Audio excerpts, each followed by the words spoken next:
La piraterie est une activité en vogue ces dernières années. De plus en plus de pirates de plus en plus forts prennent la mer. Certains à la recherche de gloire, d'autres de fortune, et d'autres encore de liberté. C'est l'un d'eux qui a conquis les mers. Vous le voyez? C'est l'homme là-bas, sur l'échafaud. Goldie Roger.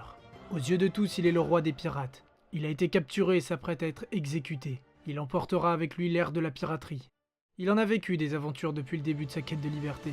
À l'époque, c'était encore une bleusaille. Il venait à peine de rencontrer Silver Rayleigh, l'homme qui allait être son second et que l'on connaît encore aujourd'hui sous le nom de Roi Sombre.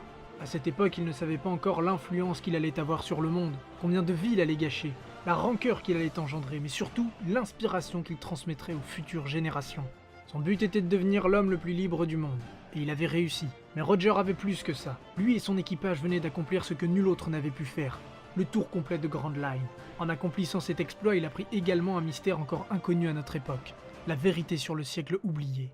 L'exécution est maintenant imminente. La foule se tient prête à assister à l'un des plus grands spectacles de l'histoire. Mais Roger a gardé une dernière carte à abattre. Après tout, il ne s'est pas laissé capturer pour rien. Ce spectacle sera le sien.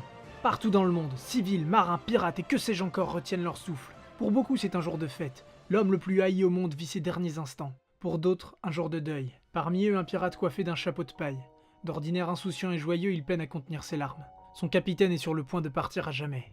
Il repense à toutes les aventures vécues à ses côtés, à toutes ces batailles où il a combattu à ses côtés, à comment à un bateau contre une armada ils s'en sont miraculeusement sortis indemnes. Il repense à la fois où Roger lui a confié son chapeau de paille. C'est l'heure. Les bourreaux se mettent en position, lèvent leurs lames, sourire aux lèvres, Roger prononce ces derniers mots.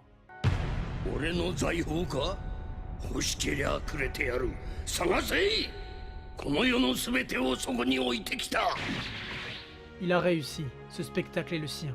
En quelques secondes, il vient de bouleverser le monde à jamais. Chacune des personnes présentes à cet instant venait d'être marquée à vie. Avec ces mots, Roger engendra la plus grande vague de piraterie que le monde ait connue. L'âge d'or de la piraterie. Tous voulaient désormais partir à la recherche du trésor du plus grand pirate. Une nouvelle génération prit alors la mer. L'exécution destinée à décourager quiconque souhaiterait devenir pirate venait de se transformer en gigantesque chasse au trésor où les pirates allaient se déchaîner. Roger partait désormais l'esprit tranquille. Il savait que tôt ou tard quelqu'un réitérerait son exploit et achèverait son œuvre. Il regretta tout de même de ne pas avoir pu profiter de sa femme et de son fils, Ace. Un garçon au destin hors du commun qu'il ne connaîtrait même pas, qui grandira sans père et sans mère face à la cruauté du monde décida à traîner le nom de Roger dans la boue. Alors que la nouvelle génération profitait de cette ère, une autre prendrait bientôt la mer. La génération terrible qu'ils l'appelleraient. Des pirates prêts à tout pour réaliser leurs rêves qui bouleverseraient l'ordre du monde et parmi lesquels se trouverait peut-être le futur roi des pirates.